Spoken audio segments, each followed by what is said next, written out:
गीता के पहले पार्ट में हमने बात की थी कि धर्म क्या होता है, क्योंकि गीता का जो पहला श्लोक है वो धर्म की व्याख्या कर रहा था, वो धर्म क्षेत्र की बात कर रहा था, वो कुरुक्षेत्र की बात कर रहा था। तो हमने केवल उसका धर्म लिया और धर्म को समझाया कि धर्म तुम्हारे कई लेवल पे डिवाइड है। ये जो हम सोसाइटी के लेवल पे धर्म को फॉलो कर रहे हैं, ये धर्म एथिकल है, सही और गलत को डिवाइड करता है, जिससे कि जो हम जितने सारे लोग हैं आपस में प्यार मोहब्बत से रह सके। अगर एथिकल धर्म नहीं होता तो आपस में केवल हम लूट मार काट यही सब कर रहे होते, क्योंकि वो हमारा नेचर है। इंसान भी तो एक जानवर है और बिना धर्म के इंसान जानवर ही है।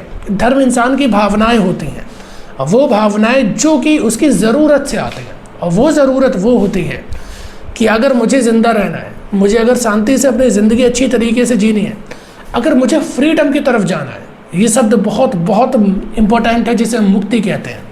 और आगे चल के तुम ये ज़रूर समझोगे कि मैं किस फ्रीडम की बात कर रहा हूँ, क्योंकि तुम्हारी पूरी सोशल साइंस की जितने भी अलग अलग सब्जेक्ट हैं उनकी कवायद केवल फ्रीडम तक जाने की है। तुम्हारी साइंस की भी कवायद केवल फ्रीडम तक जाने की है। तो हम सब एक फ्रीडम की तरफ बढ़ना चाहते हैं। तो हमने वही समझा कि जो ये एथिक्स है, एथिक्स इंसान को उसकी फ्रीडम तक ले जाने का ज़रिया है। एथिक्स इंसान को हाई वैल्यू देने का ज़रिया है, उसकी ज़िंदगी अच्छी तरीके से कट जाए उसका ज़रिया एथिक्स है। और सोसाइटी लेवल पर वही तुम्हारा धर्म बन जाता है, जो कि तुम्हें सही गलत उसकी शिक्षा दे रहा होता है।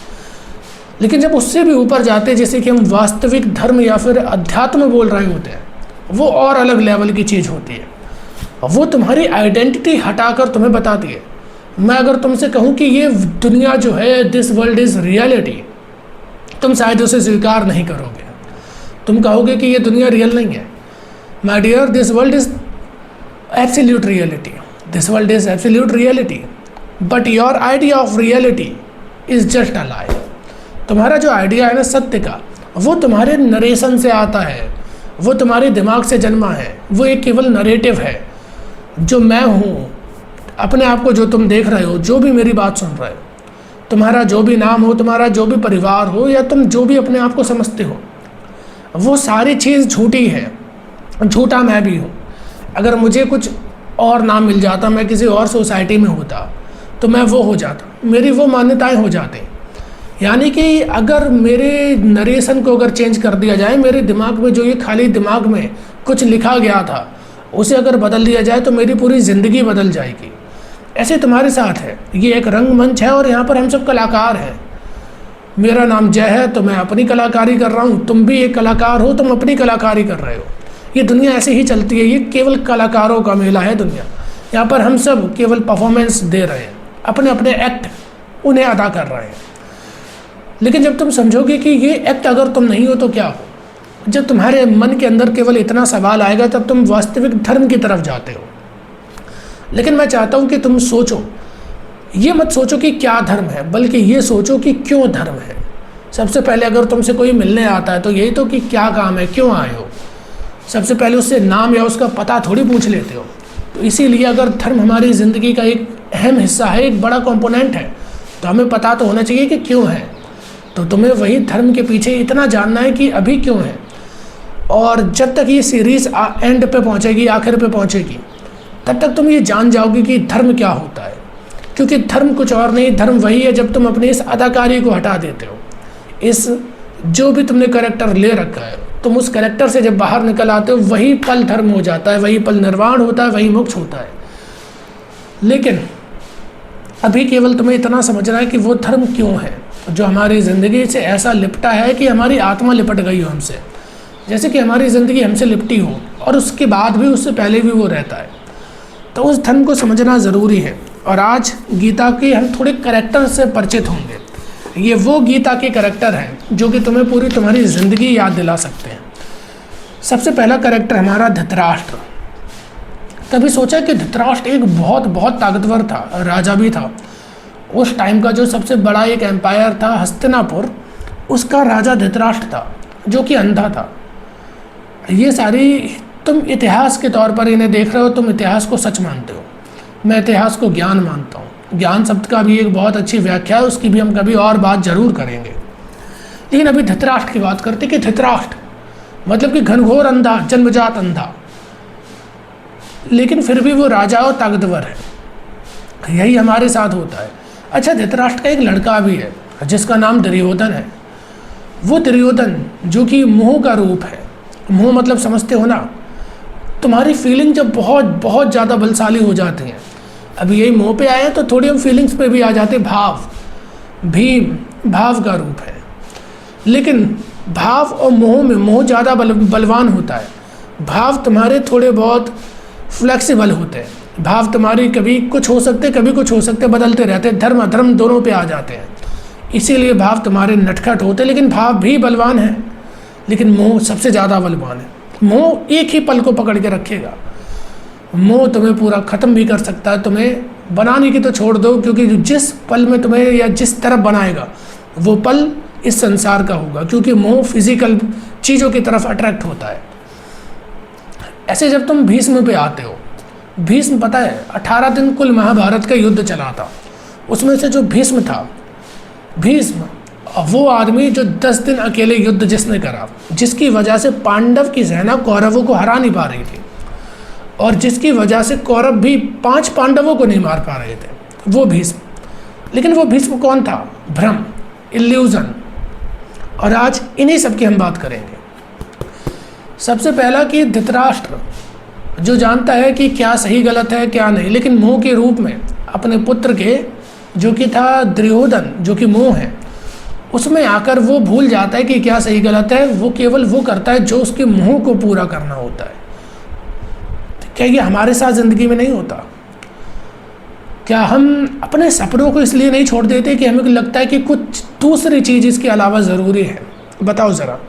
हम अपने पैशन को नहीं मार देते ये कहकर कि अभी वो मेरे लिए ज़रूरी है, वो मेरी जिम्मेदारी है, अभी एक रोल है, घर का बेटा हूँ, घर की बेटी हूँ, ये रोल मेरे ऊपर है, ये जिम्मेदारी मेरे ऊपर है और इसे मुझे पूरा करना है। वो अदाकारी करते करते अपना जीवन पूरा बीत जाता है। क्या ये अंधकार नहीं?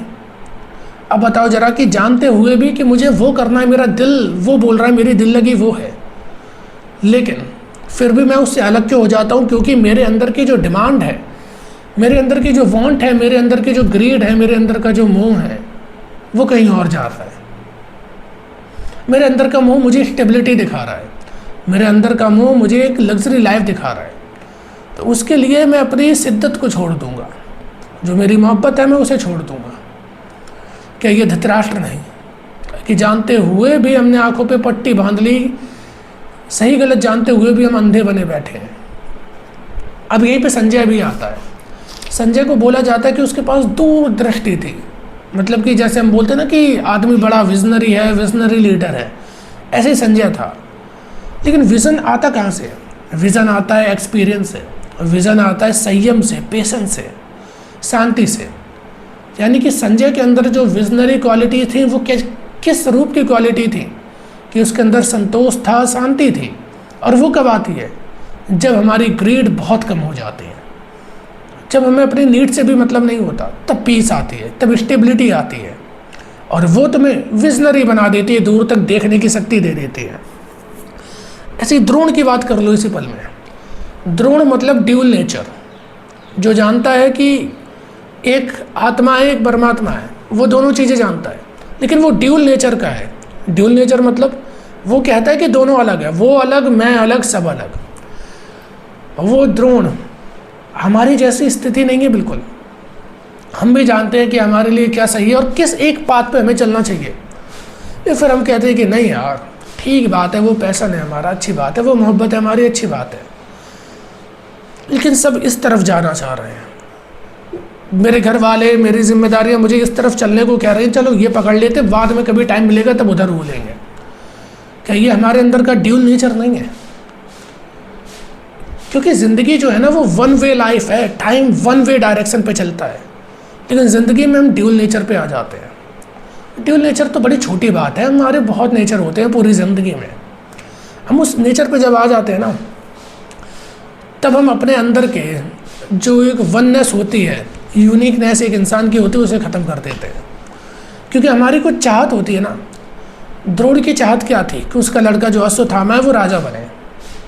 चाहत, ग्रीड, उसने द्रोण को 2 रास्तों पर चलने पर मजबूर कर दिया। वो जानता था कि वो परमात्मा का रास्ता है, वो जा सकता था, उसने कहा नहीं यार, मेरा लड़का है वो राजा बनना चाहिए, उसके पास धन संपत्ति होनी चाहिए, उसके पास पावर होनी चाहिए जिससे वो सिक्योर रह सके, मैं दूंगा।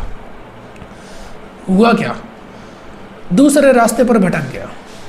अब ऐसे ही और आओ, ऐसे ही इनका दुर्योधन मुँह का रूप ये मैं बता चुका। सेनापति धृष्टद्युम्न पांडवों के सेनापति थे।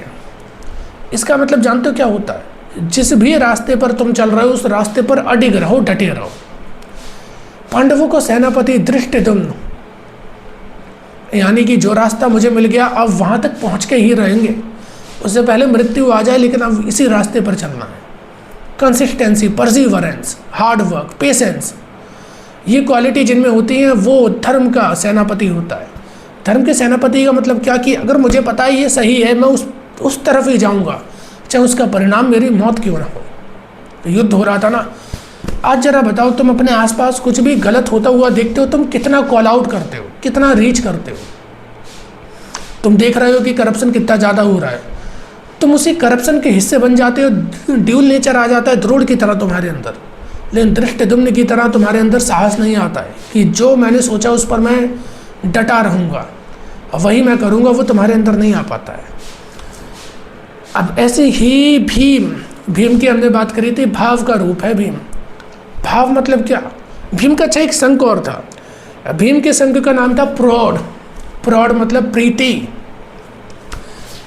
जो इश्क होता है उसकी दो मनाजिल होती हैं, इश्क मजीजी, इश्क हकीकी। इश्क मजीजी मतलब जो लैला मजनू का प्रेम है, जो मोहब्बत है हम आपस में करते हैं इंसान। और इश्क हकीकी, जो मोहब्बत ऊपर वाले से होती है, जो मोहब्बत खुद से होती है, वो इश्क हकीकी होती है। तुम्हें पता है इस दुनिया के लिए, इस जहाँ के लिए इश्क मजीजी केवल इश्क हकीकी की कॉपी है। इस दुनिया के लिए इश्क है ही नहीं, इस दुनिया के लिए मोहब्बत है ही नहीं। यहाँ पर अट्रैक्शन होते हैं, वो अट्रैक्शन तुम्हें ज़रूर इश्क हकीकी तक ले जा सकते हैं, लेकिन यहाँ पर इश्क नहीं हो सकता है। ये दुनिया की वो चीज़ है ही नहीं, क्योंकि ये दुनिया लॉजिक पर चलती है, ये दुनिया ज़्यादातर रीज़न पर चल रही है। और इश्क में लॉजिक और रीज़न ख़त्म होते हैं, वहाँ पर वननेस होता है। इसीलिए बोला गया प्रेम गली अति साकरी बामे दो न समाए। ठीक है, तो यहाँ पर जो भीम है वो प्रीतिकर है। प्रीतिकर कैसे है, उसका जो शंख है, वो जो ध्वनि है उसकी वो सबसे ताकतवर है, वो प्रौढ़। प्रौढ़ मतलब प्रीति। और ये भीम कौन है, फीलिंग का रूप है। और फीलिंग में सबसे ताकतवर फीलिंग क्या होती है, अट्रैक्शन की। तो भीम की पावर क्या है, भीम अट्रैक्ट कर रहा है क्योंकि वो फीलिंग है। मोह नहीं, मोह तो दुर्योधन था। जब फीलिंग किसी एक तरफ बहुत ज़्यादा प्रचंड हो जाती है तो वो मोह बन जाती है, दुर्योधन बन जाती है। और दोनों ही बलवान हैं, दोनों ही शक्तिशाली हैं। अब ऐसे ही और आओ तो अर्जुन का मैं सोच रहा हूँ कि आखिरी में करूँ। आखिरी में अर्जुन और भीष्म रखेंगे, उससे पहले द्रौपदी। और द्रौपदी ध्यान का रूप है। ध्यान का मतलब क्या होता है, जब वो ध्यान में बैठोगे तो मतलब एक तरफ केंद्रित होगे, अपनी मान लो जो तुम्हारी दिल लगी है तुम उसे पूरा करना चाहोगे, अपनी दिल लगी की तरफ जाना चाहोगे, तभी तो ये सारी रुकावटें आएंगी। बोला जाता ना कि युद्ध की शुरुआत है या युद्ध जो भी है वो सब द्रौपदी की वजह से हुआ। तो द्रौपदी ध्यान है, ध्यान के रास्ते पर गए। जब अपने वन सेल्फ की तरफ जा रहे थे, वननेस की तरफ जा रहे थे, तब ये सारी दिक्कतें आई। एक तरफ मोह आ गया, एक तरफ माया आके खड़ी हो गई, एक तरफ आके ड्यूल नेचर आके खड़ा हो गया, तो दूसरी तरफ से तुम्हारा धृष्टद्युम्न खड़ा है। मतलब कि पेशेंस, परसिवरेंस, करेज, ये सारी चीज़ें भी खड़ी हो गई। अब तुम्हारे पास दोनों चीज़ें हैं, अब तुम्हारे अंदर युद्ध चल रहा है। इसीलिए कहता हूँ कि गीता कहीं बाहर का बात नहीं करते। गीता या महाभारत कोई बाहर का युद्ध नहीं है, वो दिल के अंदर की युद्ध है। अब आते हैं अपने सबसे मेन कैरेक्टर पर, अब आते हैं अपने इम्पोर्टेंट कैरेक्टर पर, जो है अर्जुन का मतलब होता है अनुराग। अनुराग का मतलब क्या कि जो प्रेम में हो, जैसे अभी हमने इसके हकीकी की बात करी, अपने आप को समर्पित करने का भाव जिसके अंदर होता है वो अर्जुन होता है। कभी सोचा है कि अर्जुन को ही कृष्ण क्यों मिले? सबसे ताकतवर अर्जुन नहीं था, दुर्योधन था, भीम था, लेकिन फिर भी अर्जुन को ही वो कृष्ण क्यों मिला? क्यों? क्योंकि अर्जुन में अनुराग था, अर्जुन में समर्पित भाव था, अर्जुन में प्रेम था। प्रेम मतलब ही समर्पित भाव होता है। जब प्रेम इसके हकीकी पर आ जाता है, जब इस दुनिया से अलग हो जाता है, वननेस पर आ जाता है, वो कहता है कि मैं कुछ नहीं, मैं मिटने को तैयार हूँ। ये जो अर्जुन की छवि है ये मैं ख़त्म करने को तैयार हूँ, ख़त्म है ये, जो हो तुम हो। तुम जो कहोगे वैसा होगा, तुम जो करोगे वैसे ही करूँगा। वो अर्जुन है। तो अर्जुन अनुराग है, इसी वजह से अनुराग को ही कृष्ण मिलते हैं कि जैसा कृष्ण ने समझाया, जैसा चलाया, वैसे चलने को राज़ी हो गए, तैयार हो गए। अब आओ सबसे अपने मेन कैरेक्टर पर, भीष्म। भीष्म की अभी हमने बात करी थी कि 10 दिन तक बंदा अकेले युद्ध करता रहा। भ्रम, कौन सा भ्रम? मैं होने का भ्रम। मेरा भ्रम क्या? जय। ये कमरा किसका? जय का कमरा। ये घर किसका? ये प्रॉपर्टी किसकी? जय की। ऐसे अपने आप के बारे में भी सोच सकते हो। ये भ्रम जब तक मेरे अंदर है तब तक मुझे कोई भगवान भी सामने खड़ा हो वो भी नहीं हरा सकता। इसीलिए देखा कि जब अर्जुन को मारने के लिए भीष्म आगे बढ़े गुस्से में, तब कृष्ण को खुद आना पड़ा कि अब हम ही को आना पड़ेगा इस भ्रम को ख़त्म करने के लिए, क्योंकि भ्रम बहुत ताकतवर होता है। कल हमने बात करी थी अहंकार की। अहंकार बहुत ताकतवर है। अहम का विकार यही तो भ्रम है कि मैं जय हूँ और ये सारी चीज़ें मेरी हैं। अब यही जय की जो एक आइडेंटिटी है, जय का जो ये करेक्टर है, और वो करेक्टर कैसे, एक तो नाम मिल गया, दूसरा इन्हीं लोगों का एक्सपोजर मिला, इसी समाज का एक्सपोजर मिला, तो ये करेक्टर बना। अब ये करेक्टर मैं ज़िंदगी भर ढूंढूंगा। इस करेक्टर की जिम्मेदारी होंगी, किसी का लड़का होगा, किसी का पति होगा, किसी का भाई होगा, ऐसे बहुत सारी जिम्मेदारी पूरी ज़िंदगी भर ढोते ढोते इसे भ्रम में निकल जाएगी। और जो मुझे करना होगा शायद वो बहुत बहुत पीछे रह जाएगा। तो मेरा पूरा गीता समझाने का मकसद केवल तुम्हें इतना है कि अगर 1% लोग को भी मैं वो करने पे लगा पाया जो वो करना चाहते हैं, अपनी दिल लगी पूरी कर पाए, अगर 1% भी लोग जितनी मेरी बातें सुन रहे हैं, तो मेरे ये जो गीता का सेशन है ये सफल हो जाएगा। इसीलिए मैंने इसे पुराने तरीकों में नहीं रखा कि मैं तुम्हें रट्टू तोता बना दूँ, ये श्लोक रट लो, ये लाइन रट लो, ये हो जाएगा। नहीं, उससे कुछ नहीं होता। मैं तुम्हें वो की कंसेप्ट देना चाहता हूँ। मैं तुम्हें उस गीता में नहीं पढ़ाना चाहता। तुम्हें फुटबॉल पसंद है, फुटबॉल लाख गुना अच्छी है गीता से। तुम्हें म्यूज़िक पसंद है, म्यूज़िक लाख हज़ारों गुना अच्छा है तुम्हारे इस गीता पढ़ने से। लेकिन गीता तुम्हें वो दे रही है ताकत कि जो तुम ड्यूल नेचर की तरफ भागे जा रहे हो, जो तुम भ्रम की वजह से, मोह की वजह से इस दुनिया में तुम अपने एक जो कैरेक्टर मिला है उस कैरेक्टर को ऐसे निभाने में लगे हो, उससे दूर हो, अपने आप को जानो, वास्तविकता को जानो। वास्तविकता को जानकर फिर वो करो जो दिल लगी है। क्योंकि जब मैं रियल नहीं हूँ, ये बॉडी 100% रियल है, ये फिजिकल वर्ल्ड 100% रियल है। ये जो चेतना है ना, इसी चेतना की खेल तुम्हारे अनरियल और रियल दोनों है। लोगों को लगता है कि ये दुनिया झूठी है, हमारी चेतना सच है। नहीं, ये दुनिया सच है और तुम्हारी चेतना भी सच है, लेकिन तुम्हारी चेतना झूठ भी है, मिथ्य भी है। तुम्हारी चेतना मिथ्य भी है और वो मिथ्य तुम्हें एक कैरेक्टर में लगा रही है और तुम बस पूरी ज़िंदगी उस कैरेक्टर में निकाल रहे हो। तुम जब उस कैरेक्टर को ख़त्म कर दोगे ना, तुम अपने आप को देख लोगे। फिर क्या फ़र्क पड़ता है कि मैं मजबूरी में चीज़ें करूं या दिल लगी में करूं, क्योंकि मुझे कुछ ना कुछ तो करना है। कर्ण कर्म रूपी है ना, कर्म का रूप है कर्ण, और वो अपने इसी अहंकार में लगा है कि मैं कर्ण हूँ और वही कर्म की जगह कांड किए जा रहा है। तो वही हालत हमारी है। हम भी तो एक भ्रम में हैं, एक भ्रम से फिर मोह निकला, मोह से फिर प्रीति और हमारे अंदर की फीलिंग, और फिर वही कर्ण की तरह हम भी कर्म की जगह कांड करे जा रहे हैं। उसी कैरेक्टर को अपने और बल दिए जा रहे हैं, ईगो को और ज़्यादा बढ़ाए जा रहे हैं और ज़िंदगी उसी में ख़त्म हो जाएगी। लास्ट में पता पड़ेगा कि कुछ था ही नहीं, फिर मोए करते रह जाओगे, ज़िंदगी बीत जाएगी। और क्या फ़र्क पड़ता है कि तुम ज़िंदगी अपनी मजबूरी में बिता दो या दिल लगी में। और जब इस बात का फ़र्क नहीं पड़ता तो दिल लगी में क्यों ना बिताओ। जब ये ज़िंदगी एक करेक्टर है तो क्यों ना इस करेक्टर को इतना शानदार बनाया जाए कि जब ज़िंदगी ख़त्म हो, जब मंच पर पर्दा गिरे तो लोगों को केवल तालियां बजनी चाहिए, केवल तालियों का शोर हर जगह हो कि क्या बढ़िया तरीके से इसने अपना किरदार निभाया है। क्यों से मजबूरी में बिता दो, क्यों रोते रोते बिता दो, थोड़ी ताकत के साथ हंसते हुए अपने किरदार को अमर बना दो।